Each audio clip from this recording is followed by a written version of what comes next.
land. I am yours without command. I will always take a stand for me and you. I am true and will never, ever, ever try to make you blue. And if I do, can we forgive and forget? Can we ignore the upset? Cause I can promise you that life is short but beautiful. And if we connect and be dutiful about keeping our words full of love, keeping our actions consistently above and beyond, rising at dawn to make sure that you're still there and we're still one. Even in death I can feel your stare of pure j'adore.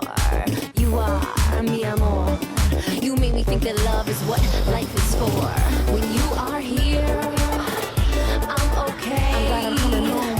You are a mirror. You let me play. You got me in a zone. I see my higher self when you are near. And no, I'm never wrong. I can loosen my belt, relax, no fear. A reflection of love, you shine back to me. I am home now, you showed me how. I create a passion and I will follow through, making sure you know I appreciate all that you do. Knowing the problems, they are in our mind, and if we are honest, we will always find peace and joy, health and love. You are a gift from above. There is no doubt of my dependence, but my transcendence was dependent on looking at you with the reverence that I should look at myself with. This was a gift to see divine in you, because it flowered in me, and eternity is not what matters. We may part, but the latter will always be the universe. You, me, make one, not